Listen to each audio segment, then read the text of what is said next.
Hello friends, मैं Lakshman sir एक बार पुनः आप सभी का अपने दिव्यांग एसबीएल एकेडमी यूट्यूब चैनल पर हृदय के समस्त सुंदर व समरस भावनाओं के साथ बहुत बहुत स्वागत करता हूं। अगर आप फर्स्ट टाइम मेरे चैनल पर विजिट कर रहे हैं तो आप लोगों से रिक्वेस्ट है कि चैनल को सब्सक्राइब करें और बेल आइकन बटन अवश्य प्रेस कर दें, जिससे हर वीडियो का नोटिफिकेशन शीघ्र आप तक पहुंचे और आप उसका लाभ उठा पाएँ। वीडियो अगर पसंद आए तो वीडियो को लाइक करें, अधिक से अधिक लोगों तक शेयर करें और एक प्यारा सा कमेंट आप अवश्य करें। आपका कमेंट हमारे लिए ऑक्सीजन, हमारे लिए ऊर्जा का कार्य करता है, तो कमेंट करना आप ना भूलें। आप लोगों ने थंबनेल में देखा ही होगा कि आज हम टेंस के अंतर्गत प्रेजेंट इंडेफिनिट टेंस के प्रथम वाक्य को पढ़ने वाले। जी हाँ, प्रेजेंट टेंस को पढ़ेंगे। प्रेजेंट टेंस का पहला प्रकार क्या है? Present indefinite tense. और प्रेजेंट इंडेफिनिट टेंस के अंतर्गत पहले सेंटेंस को हम पढ़ेंगे। पहला सेंटेंस क्या है? अफर्मेटिव, सिंपल या पॉजिटिव सेंटेंस ना। तो आइए सीधे हम अपने लेक्चर की बात करें। देखिए, आज टेंस का हिंदी आप जानते हैं टेंस मिसकाल या समय होता है। आज टेंस का लेक्चर हम दूसरा पढ़ने वाले हैं। इसके अंतर्गत हमने आपको हेडिंग डाला है प्रेजेंट इंडेफिनिट टेंस, जिसकी हिंदी होती है वर्तमान अनिश्चित काल ना। इसके अंतर्गत पहला वाक्य हम पढ़ने वाले हैं क्या? अफर्मेटिव आप कहिए या पॉजिटिव कहिए या simple sentence. Simple, positive, affirmative में साधारण या सकारात्मक होता है, जिसकी हिंदी होती है साधारण वाक्य ना। तो देखिए यहाँ पर यह बात आती है कि हम किसी हिंदी वाक्य को कैसे जानेंगे, कैसे मानेंगे, कैसे पहचान लेंगे, कैसे हमें ज्ञात होगा, कैसे हमें बोध होगा कि वास्तव में जो हिंदी वाक्य दिया गया वह हिंदी वाक्य प्रेजेंट इंडेफिनिट टेंस का कौन सा वाक्य है? साधारण वाक्य है, अफर्मेटिव सेंटेंस है, सिंपल सेंटेंस है या पॉजिटिव सेंटेंस है ना। तो उसके लिए हमारे पास पहचान होनी चाहिए, पहचान की जान पहचान हमारे पास होनी चाहिए, पहचान की समझ हमारे पास होनी चाहिए, पहचान का ज्ञान होना चाहिए हमें। तो आइए सीधे हम पहचान को देखते हैं। देखिए, हमने आपको हेडिंग डाला है पहचान, जिसकी अंग्रेजी क्या होती है? सिम्पटम। इसके अंतर्गत हमने आपको लिखाया है जिस हिंदी वाक्य के क्रिया के अंत में ता है, ती है, ते है आदि शब्द आते हैं तो हम जान जाते हैं कि यह वाक्य प्रेजेंट इंडेफिनिट टेंस का कौन सा वाक्य है? साधारण वाक्य। क्या? एक बार और देख लेते हैं पहचान। पहचान के अंतर्गत हमने आपको लिखाया जिस हिंदी वाक्य के क्या? जिस हिंदी वाक्य के क्रिया के अंत में, ठीक, वर्ब के अंत में, जिस हिंदी वाक्य के क्रिया के अंत में ता है, ती है, ते हैं आदि शब्द आते हैं तो हम जान जाते हैं कि यह वाक्य प्रेजेंट इंडेफिनिट टेंस का कौन सा वाक्य है? साधारण वाक्य है, अफर्मेटिव सेंटेंस है, पॉजिटिव सेंटेंस है या सिंपल सेंटेंस आप कह सकते हैं ना। क्या पहचान में क्या होना चाहिए? क्रिया के अंत में ता है, ती है, ते हैं यह शब्द होने चाहिए ना। तो हम मान लेंगे, हमें ज्ञात हो जाएगा, हमें विदित होगा कि जो हिंदी वाक्य दिया गया है वास्तव में हिंदी वाक्य क्या है? प्रेजेंट इंडेफिनिट टेंस का कौन सा वाक्य है? साधारण वाक्य है। तो आशा करते हैं पहचान को आप समझ पाए होंगे। आइए अब हम आगे चलते हैं। देखिए, इसके अंतर्गत हमने दूसरे हेडिंग डलाया मुखबिंद। मुखबिंद का पहला पॉइंट क्या कहता है? पहला पॉइंट मुखबिंद का कहता है यदि हिंदी वाक्य का कर्ता एक वचन। एक वचन के अंतर्गत देखिए कौन कौन आते हैं। He, she, it, this, that, name. Name मिस होता नाम, यानी कोई भी नाम आ जाए ना। He, she, it, this, that, name मतलब नाम कोई भी हो तो मुख्य क्रिया के पहले रूप में, मेन वर्ब के पहले रूप में यस या ईएस जोड़ देते हैं। देखिए, जब अनुवाद करेंगे, ट्रांसलेट हम बनाएंगे तो मुख्य बिंद से हमें मुख्य क्रिया के पहले रूप में यस जोड़ना या ईएस जोड़ना है, यहीं से हम समझकर जोड़ेंगे ना। तो पहला पॉइंट मुख्य बिंद का यही कहता है यदि हिंदी वाक्य का कर्ता क्या? एक वचन हो ना, सिंगुलर नंबर का हो, एक वचन का हो। एक वचन कौन कौन करता? ही, सी, इट, दिस, दैट और नेम यानी नाम, कोई भी नाम हो तो इनके साथ क्या करेंगे? मुख्य क्रिया के पहले रूप में यस या ईएस जोड़कर लिखेंगे। क्या? यस या ईएस, अगर इनमें से कोई भी कर्ता में मिलेगा तो इनके साथ यस या ईएस जोड़ कर हम लिखेंगे ना। आगे चलते हैं। दूसरा पॉइंट कहता है यदि हिंदी वाक्य का कर्ता बहुवचन। बहुवचन कौन है? I, you, we, they, these, those हो तो मुख्य क्रिया के प्रथम रूप को ज्यों का त्यों लिखते हैं। यानी कहने का मतलब, दूसरा पॉइंट यह कहता है मुखबिंदु का कि यदि हिंदी वाक्य का कर्ता बहुवचन, बहुवचन कौन? I, you, we, they, these, those हो तो इनके साथ मुख्य क्रिया के पहले रूप में भूल कर भी यस या यस नहीं जोड़ेंगे ना, यानी मेन वर्ब के प्रथम रूप को ज्यों का त्यों लिख देंगे। किनके साथ? किनके साथ? बहुवचनकर्ता के साथ। प्लूरल नंबर के अगर सब्जेक्ट हमें मिलेंगे बहुवचनकर्ता के साथ। क्या बहुवचनकर्ता कौन है? I, you, we, they, these, those, ये बहुवचनकर्ता। तो इनके साथ मुख्य क्रिया के पहले रूप में भूलकर यस या ईएस नहीं जोड़ेंगे, यानी मुख्य क्रिया के प्रथम रूप को, मेन वर्ब के प्रथम रूप को ज्यों का त्यों लिखेंगे। लेकिन एक वचन का कर्ता अगर मिल गया, ही, सी, इट, दिस, दैट और नाम, तो इनके साथ मुख्य क्रिया के पहले रूप में यस या ईएस जोड़कर हमें लिखना होगा। ठीक, आइए अब आगे चलते हैं। देखिए नेक्स्ट हेडिंग है नियम यानी रूल। रूल्स को ही फॉलो करते हुए हम अनुवाद बनाएंगे, ट्रांसलेट करेंगे ना। तो देखिए रूल का, नियम का पहला पॉइंट कहता है सबसे पहले कर्ता को लिखते हैं। जब हम ट्रांसलेट करेंगे, अनुवाद बनाएंगे, तो सबसे पहले किसे लिखेंगे? कर्ता को लिखेंगे। दूसरा पॉइंट नियम का कहता है कर्ता के अनुसार मुख्य क्रिया के पहले रूप में यस या ईएस जोड़कर लिखते हैं। कर्ता के अनुसार यानी कर्ता एक वचन की कर्ता बहुवचन, कर्ता के अनुसार यानी कर्ता एक वचन की कर्ता बहुवचन। कर्ता अगर एक वचन होगा, जैसे ही, सी, इट, दिस, दैट, नाम में से कोई एक होगा, तो उनके साथ मुख्य क्रिया के पहले रूप में यस या ईएस जोड़कर लिखना। लेकिन कर्ता अगर बहुवचन हुआ तो भूलकर भी मुख्य क्रिया के पहले रूप में यस या ईएस नहीं जोड़ेंगे, यानी मुख्य क्रिया को ज्यों का त्यों लिख देंगे अगर बहुवचन का कर्ता मिला। बहुवचन कर्ता कौन? I, you, we, they, these, those में से कोई ना। आइए आगे चलते हैं। तीसरा पॉइंट कहता है कर्म को लिखते हैं। तीसरा पॉइंट क्या कहता है? कर्म को लिखते हैं। चौथा पॉइंट कहता अन्य को लिखते हैं। नियम ना, ये देखिए अब देखिए इसी नियम को हमने यहाँ शार्ट में कर दिया। इससे क्या आप कह सकते हैं? स्ट्रक्चर बोल सकते हैं, फार्मूला, यानी नियम का स्ट्रक्चर या फार्मूला। यानी यही देखिए सब्जेक्ट रूप में, शार्ट रूप में हमने लिख दिया। यानी सबसे पहले सब्जेक्ट, सब्जेक्ट में क्या होता है? कर्ता, यानी सबसे पहले सब्जेक्ट लिखते हैं प्लस यम वी फर्स्ट है ना, इसका मतलब हो तो मेन वर्ब का फर्स्ट रूप, यानी मुख्य क्रिया का पहला रूप। इसका मतलब मुख्य क्रिया का यानी मेन वर्ब का फर्स्ट रूप प्लस उसमें क्या यस या ईएस जोड़ेंगे, प्लस ऑब्जेक्ट माने कर्म को लिखेंगे, प्लस अदर यानी अन्य को लिखेंगे। यही नियम। देखिए सबसे पहले कर्ता को लिखते हैं, तो स्ट्रक्चर फार्मूला में भी कह रहा है सब्जेक्ट, यानी सबसे पहले कर्ता को लिखते हैं। इसके बाद कर्ता के अनुसार सहायक क्रिया के पहले रूप में यस या ईएस जोड़कर लिखते हैं। तो यहाँ भी दे रहा है कि कर्ता के अनुसार ही यहाँ लिखना है। मेन वर्ब के प्रथम रूप, मेन वर्ब के प्रथम रूप में यानी मुख्य क्रिया के प्रथम रूप में यस या ईएस जोड़कर लिखेंगे। और तीसरा पॉइंट कहता है कर्म को लिखते हैं, यहाँ भी ऑब्जेक्ट मिस कर्म हुआ। चौथा पॉइंट कहता है अन्य को लिखते हैं, यानी अदर को लिखते हैं ना। स्ट्रक्चर फार्मूला भी यही करता है ना। आइए आगे चलें। अब देखिए नेक्स्ट हेडिंग हमने डलाया नोट। नोट के अंतर्गत हमने लिखा जिन क्रियाओं के अंत में O, double S, S S, C H, X लगा हो तो उनके अंत में ई एस लगा देते हैं, शेष क्रिया के साथ यस लगाते हैं ना। देखिए यस या यस तो जोड़ना हम मुख्य क्रिया के पहले रूप में, लेकिन किन क्रियाओं के पहले रूप में, प्रथम रूप में यस या यस जोड़ेंगे, इसका ज्ञान हमें होना चाहिए, इसकी समझ हमें होनी चाहिए। तो नोट पॉइंट में ही कह रहा कि जिन क्रियाओं के अंत में हमें यस दिख जाएगा, डबल यस दिख जाएगा, यस एच, सी एच और यक्स लगा हो, अगर दिख जाए तो उन क्रियाओं के अंत में ई एस लगा देंगे, और शेष क्रिया जिनके अंत में O, double S, S S, C H, X नहीं लगा है, उनके साथ क्या करेंगे?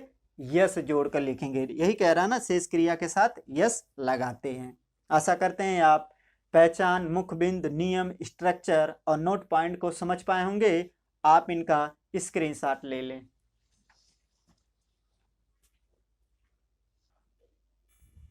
आइए अब हम आगे चले। देखिए हमने यहाँ एज यानी जैसे आपको लिखाया है। अभी हमने आपको नोट पॉइंट में लिखाया था कि जिन क्रियाओं के अंत में, जिन क्रियाओं के अंत में O, double S, S S, C H और यक्स लगा हो, तो उन क्रियाओं के अंत में क्या करेंगे? उन क्रियाओं के साथ क्या हम जोड़ेंगे? ई एस जोड़कर लिखते हैं, और शेष क्रियाओं के साथ यस जोड़ते हैं। तो देखिए यहाँ पर हमने उन क्रियाओं को लिखा है। देखिए ये गो, गो मतलब क्या? क्रिया, यानी गो मतलब जाना, जाना ये एक क्रिया है। इस क्रिया, देखिए यह प्रथम रूप है। इस क्रिया के पहले रूप में क्या हम यस या यस जोड़ेंगे। क्यों जोड़ेंगे? क्योंकि इस क्रिया के देखिए अंत में ओ लगा है ना।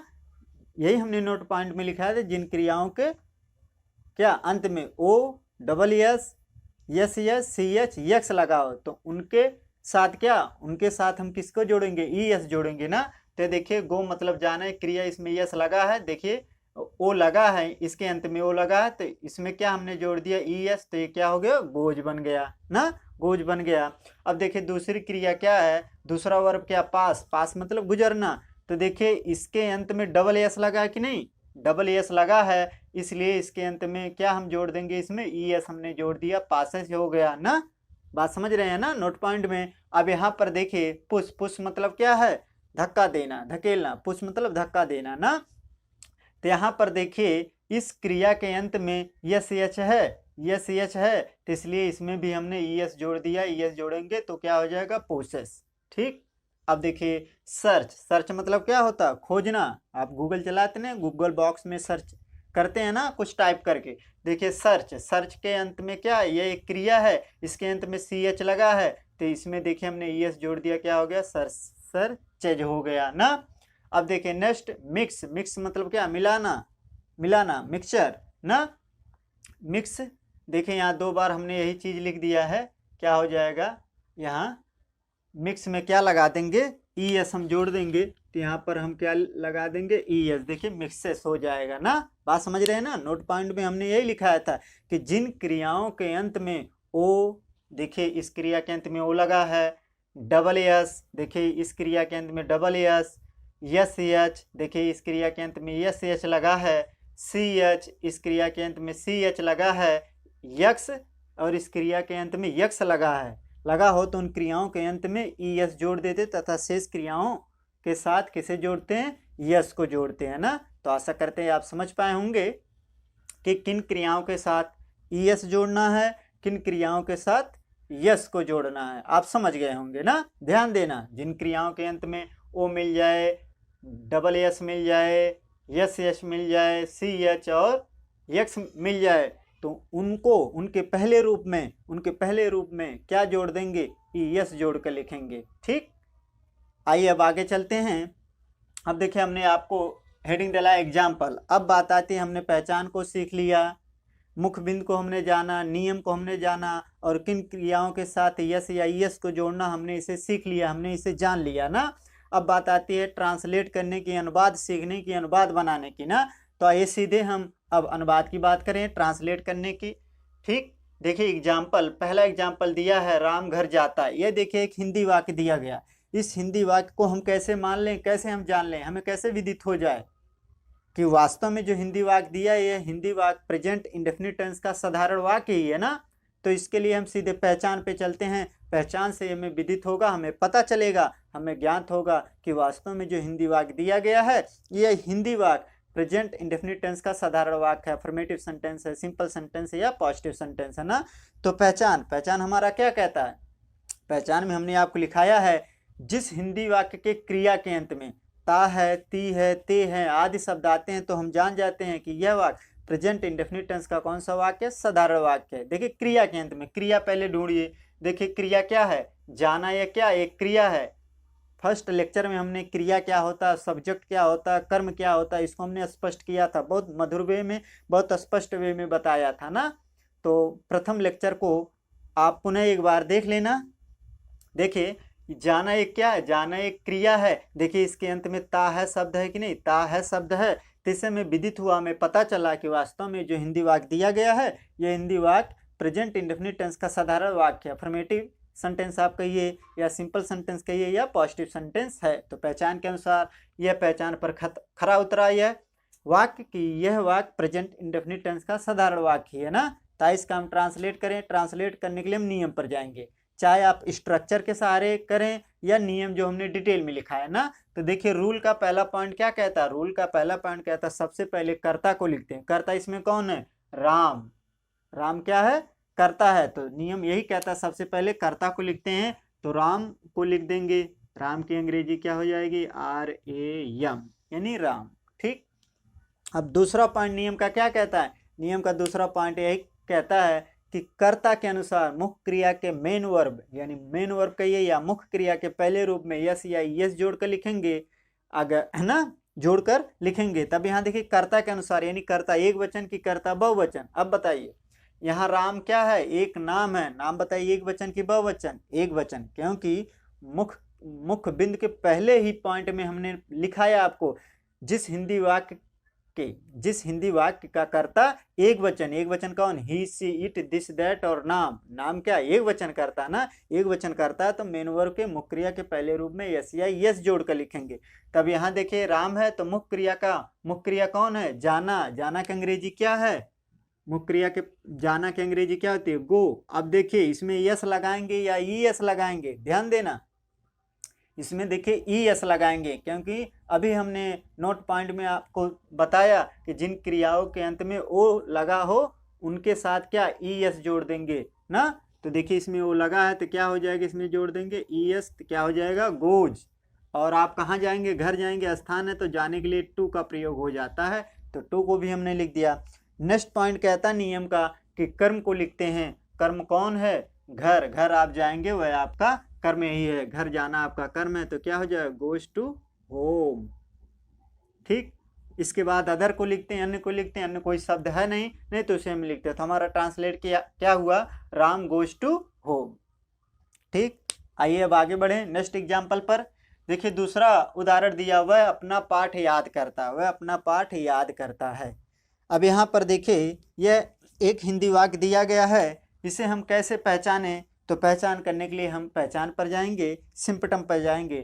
तो सिम्पटम को हम देखेंगे, सिम्पटम में हमने आपको लिखाया जिस हिंदी वाक्य के क्रिया के अंत में ता है, ती है, ते है आदि शब्द आते हैं तो हम जान जाते हैं कि यह वाक्य प्रेजेंट इंडेफिनिट टेंस का साधारण वाक्य है।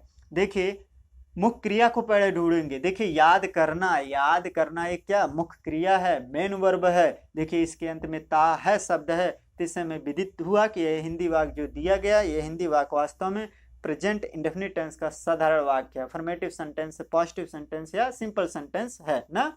आइए अब इसका हम ट्रांसलेट करें। ट्रांसलेट करने के लिए हम नियम पर जाएंगे और नियम का पहला पॉइंट क्या कहता है, सबसे पहले कर्ता को लिखते हैं यानी सब्जेक्ट को लिखते हैं। स्ट्रक्चर फार्मूला के अनुसार भी क्या किसे लिखते हैं, सबसे पहले सब्जेक्ट यानी कर्ता को लिखते हैं। तो कर्ता यहाँ कौन, वह की अंग्रेजी क्या होती है, वह की अंग्रेजी हो जाएगी ही, तो हमने ही को लिख दिया।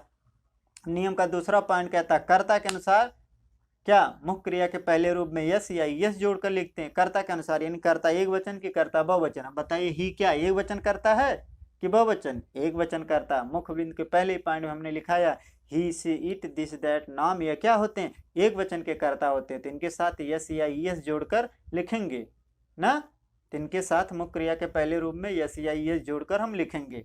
अब बताइए मुख्य क्रिया, तो दूसरा पॉइंट यही कहता नियम का, मुख्य बिंदु का दूसरा पॉइंट क्या कहता कि कर्ता के अनुसार मुख्य क्रिया के पहले रूप में यस या यस जोड़कर लिखेंगे। तो कर्ता क्या एक वचन है, तो एक वचन करता है, तो एक वचन करता।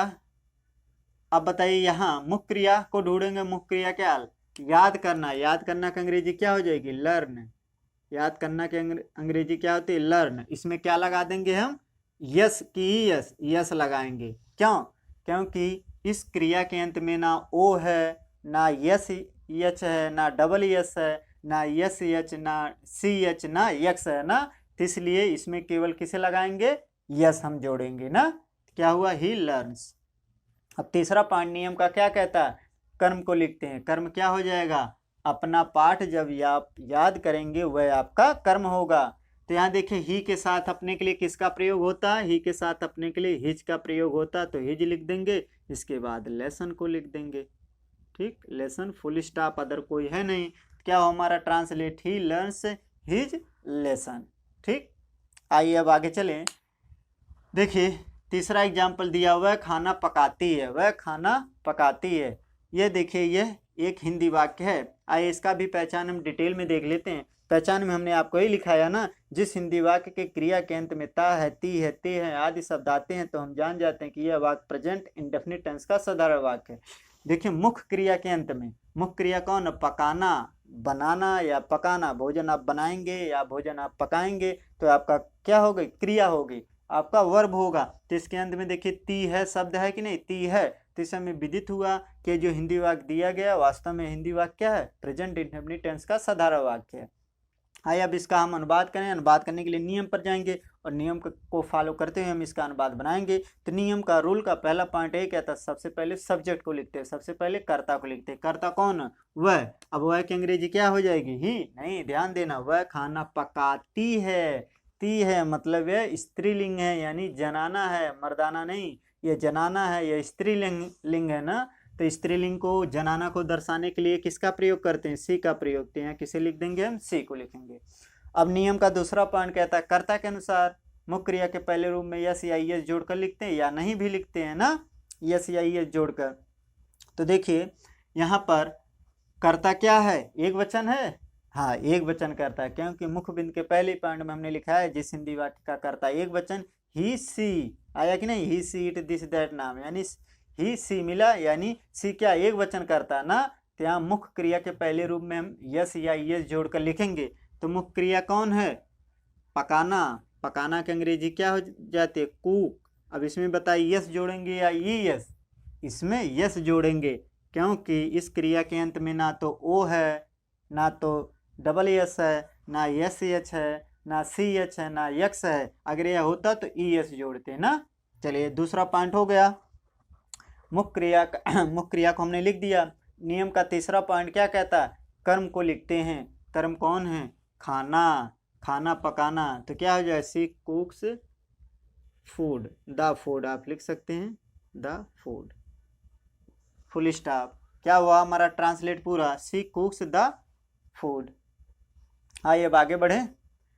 देखिए चौथा एग्जाम्पल दिया, मैं खाना खाता हूँ, मैं खाना खाता हूँ। ये देखिए ये एक क्या है, हिंदी वाक्य दिया गया, इसका पहचान हम थोड़ा कर लें। देखिए पहचान के अनुसार क्रिया के अंत में क्या, एक बार डिटेल और हम देख लेते। पहचान हमने आपको लिखा है, जिस हिंदी वाक्य क्रिया के अंत में ता है, ती है, ते हैं आदि शब्द आते हैं तो हम जान जाते हैं कि यह वाक्य प्रेजेंट इंडेफिनिट टेंस का साधारण वाक्य है। देखिए खाता यानी खाना, भोजन करना, भोजन ग्रहण करना, भोजन लेना, यह क्या आपका वर्ब है, आपकी क्रिया है, इसके अंत में ताहू शब्द है। तो इससे पता चला कि जो हिंदी वाक्य दिया गया वास्तव में हिंदी वाक्य प्रेजेंट इंडेफिनिट टेंस का साधारण वाक्य, अफर्मेटिव सिंपल पॉजिटिव सेंटेंस है ना।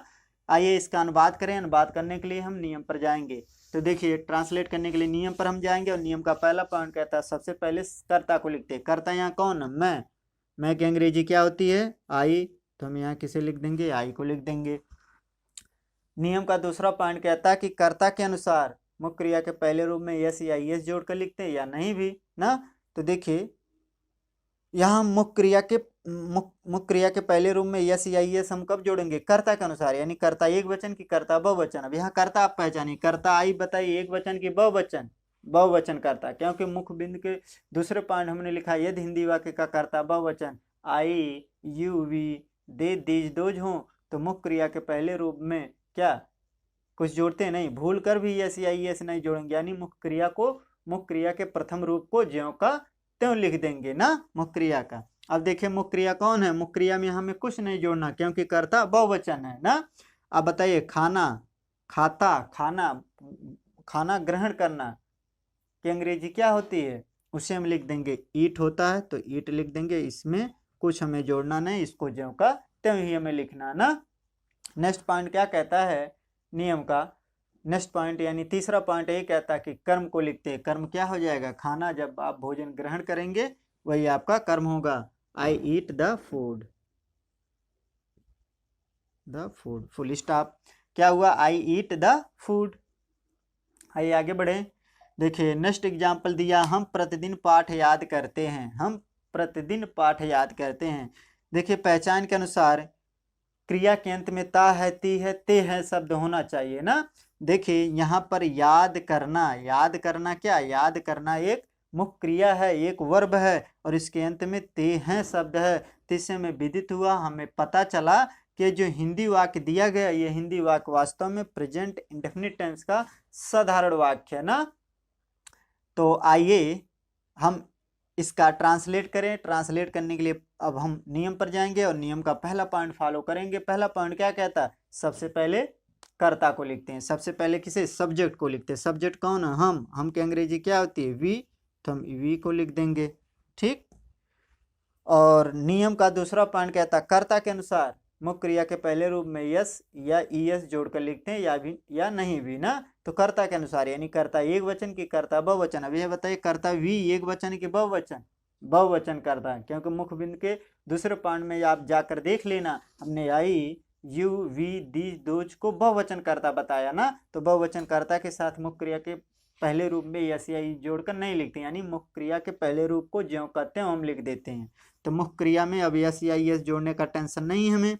तो मुख्य क्रिया क्या, याद करना, याद करना की अंग्रेजी क्या होती है, लर्न। तो हम लर्न को सीधे लिख देंगे केवल, ठीक, लर्न हमने लिख दिया।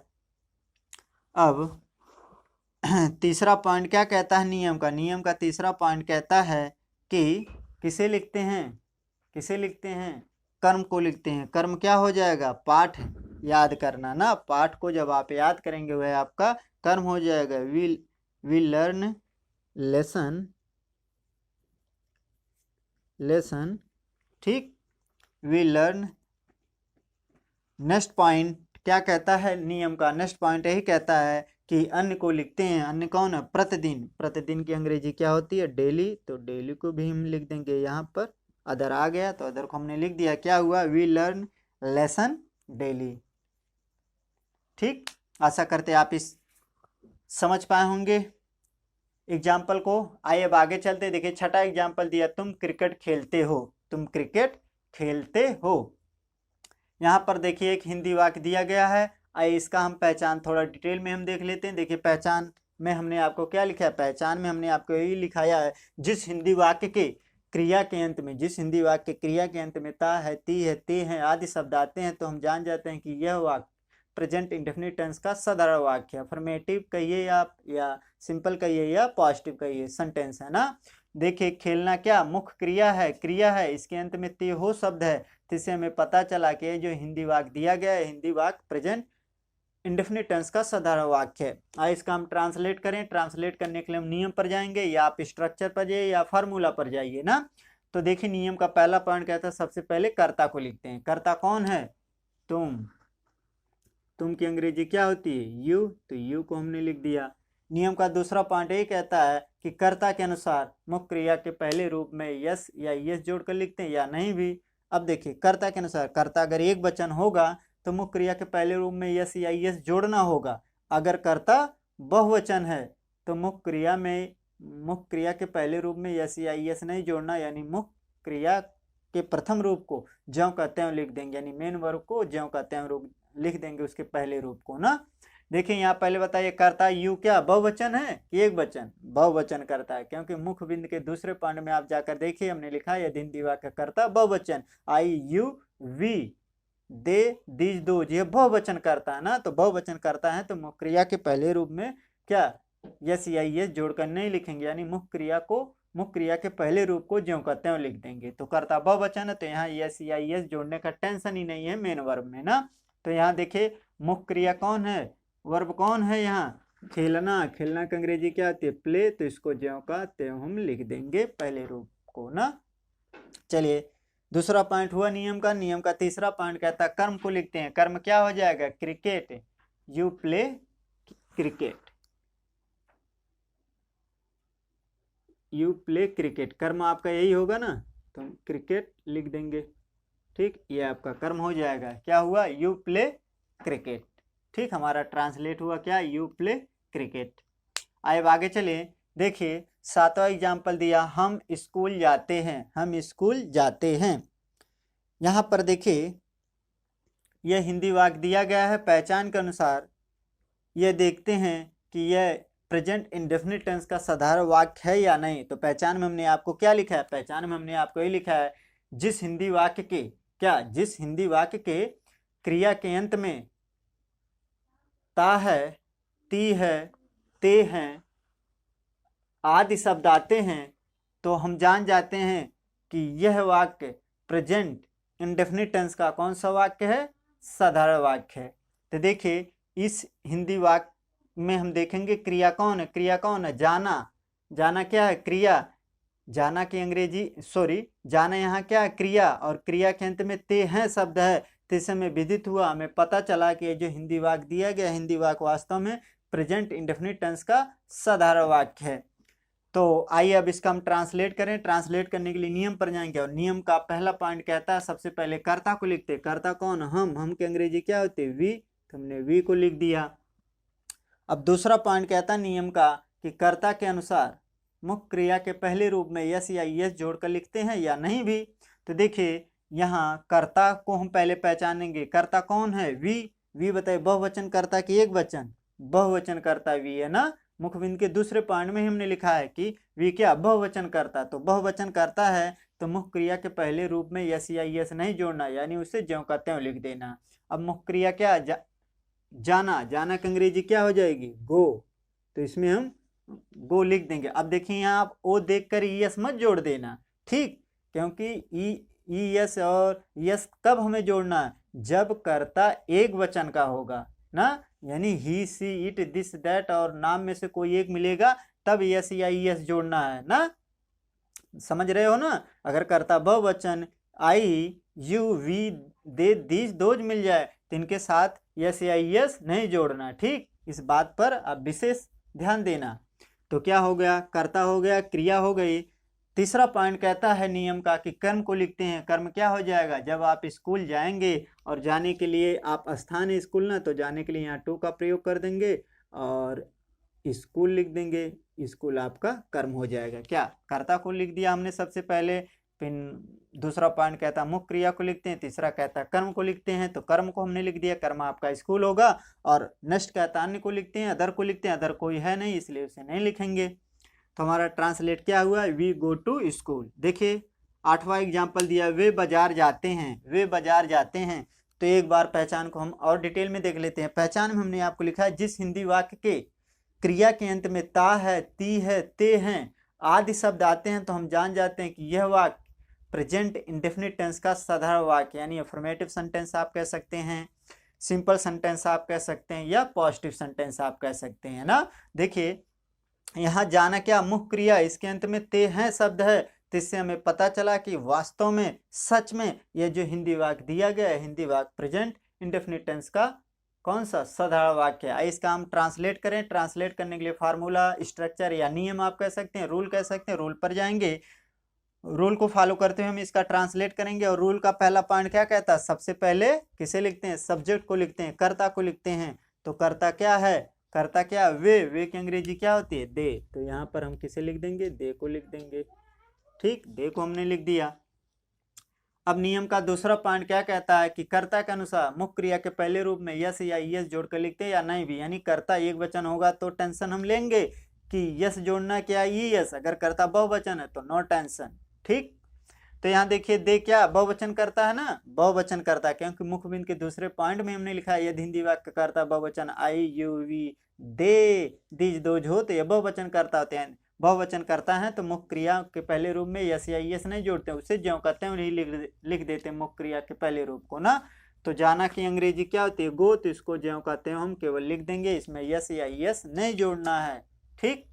अब आप बाजार जाएंगे, बाजार एक स्थान है तो यहाँ पर जाने के लिए टू का प्रयोग कर देंगे, तो टू हमने लिख दिया। नेक्स्ट पॉइंट, तीसरा पॉइंट नियम का कहता है कि कर्म को लिखते हैं। कर्म क्या, आप जब बाजार आप जाएंगे तो आपका ऑब्जेक्ट होगा, आपका कर्म होगा, तो इसे हम बाजार लिख देंगे। बाजार की अंग्रेजी क्या होती है मार्केट, तो मार्केट हमने लिख दिया, फुल स्टॉप, अदर कोई शब्द है नहीं तो उसे हम लिख देते क्या हुआ, दे गो टू मार्केट। आशा करते हैं आप सीख पाए होंगे, आप समझ पाए होंगे ट्रांसलेट करना, अनुवाद बनाना। तो आज के लिए इतना ही। अगर वीडियो आप लोगों को पसंद आई हो तो वीडियो को लाइक करें, अधिक से अधिक लोगों तक शेयर करें और एक प्यारा सा कमेंट आप अवश्य करें। अगर अभी तक आपने चैनल को सब्सक्राइब नहीं किया तो प्लीज़ चैनल को सब्सक्राइब भी कर लें। तो आज के लिए इतना ही, आप लोगों का बहुत बहुत धन्यवाद।